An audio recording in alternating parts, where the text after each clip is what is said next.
Hi everyone. I'm so excited today to be here with Sue Fassler from the SUNY College of Environmental Science and Forestry. Sue, can you introduce yourself and tell us a little bit about what you do at SUNY ESF? Absolutely. Thank you so much for having me. So as you said, my name is Sue Fassler. I'm the Director of Sustainable Operations here at ESF. And as part of that role, I'm a member of our facilities team on the operations side. And I also am very heavily engaged with our sustainability programming at the college as well. Sue, can you share what drove SUNY ESF to expand from one charger to 10 chargers in 2021? Absolutely. So it's in the name. We are the College of Environmental Science and Forestry. So everything we do here and everything our students expect of us should be sustainability grounded and focused. So we want to practice what we teach. That's one of the catchphrases here on campus. Also, there's so many incentives available. We were able to leverage National Grid's Make Ready program to help with the large underground infrastructure aspects of the program. Also, I have a plug-in EV, and the college president, more importantly, has an EV and has directed the college to trade in the president's old vehicle that the college provides that used to be a gas vehicle. Now she also has an EV there as well. So if we have an EV for our president, we need to have a way to charge it. And we also have many people on campus with EVs.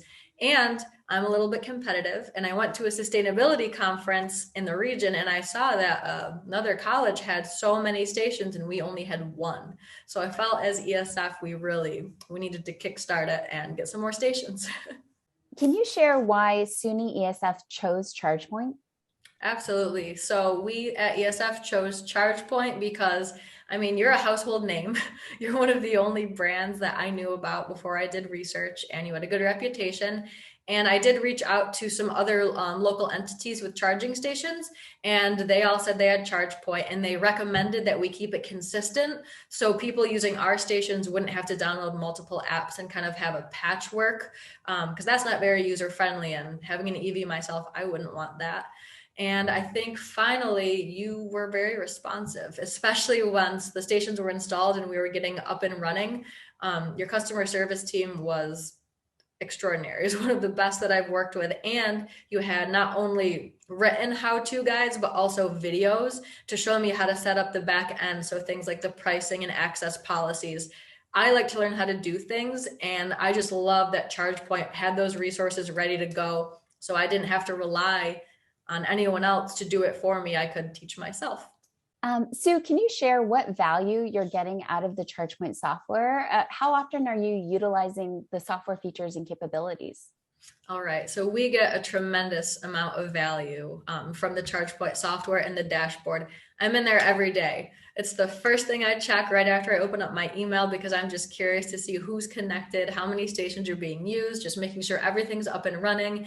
And then I joke that it's kind of like a new social media for me. So like I'm checking it every time I have the chance. And it's also going to be a great outreach tool in the future because our connected drivers, I can see the email addresses. So it's a really good way to get messaging out and survey people and get some constant feedback. And I will actually show you how useful the dashboard is. Let me just share Awesome. All right. So our Office of Communications asked me, where are the charging stations? We need to update the campus map. And instead of trying to explain it, I was just able to take a screenshot of the back end of the dashboard and show where all the stations are.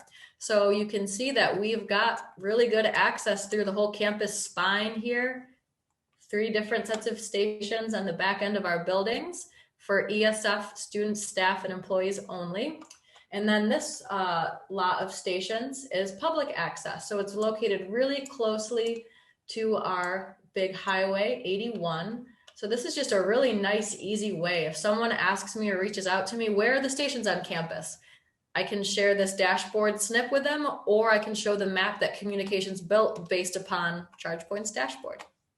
SUNY ESF expanded from 1 to 10 chargers this year. So that's a lot of chargers to add, a lot of ports to add in a small amount of time. What advice do you have for your peers who are getting started or looking to expand their EV charging footprint? Yeah, so advice for people who are expanding or installing a new network would be definitely reach out to the others in the region that already have stations. That's one of the first things I did. I asked about pricing, access, what company to go with, which is what led me in part to ChargePoint. And then also look up the incentives. We're going to see more and more incentives available as time goes on. So it should become a no-brainer for people, but it's always a good reminder. Look for external incentives. It's the way to get the project approved, probably with your college leadership.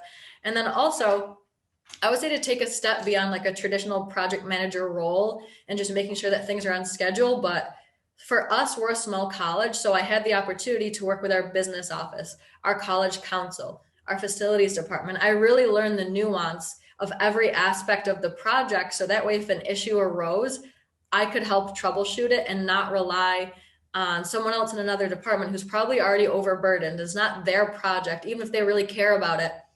By breaking down the silos, I kind of empowered myself to be a more proactive project manager. And I think it's just good because now if something goes wrong with the stations, I have enough of the lingo and I have enough of the understanding of the back end process to help it move forward, and take work off someone else's plate in the future. I don't want a new project to become a burden for someone else on campus. I'm very happy to learn and take it on. So that's something that worked well for me. Last fun question. What is the most favorite thing about driving an electric vehicle from your perspective? So I love my Chevy Volt. It's a tank in the snow, which I did not expect because the battery is so heavy and centered. It just busts through the snow, but also it heats up really quickly. But yeah, within like 20 seconds, it's toasty. Sue, thanks so much for your time. Really appreciated this interview and sharing your perspectives. Yeah, thank you. This was a lot of fun. I really appreciated it.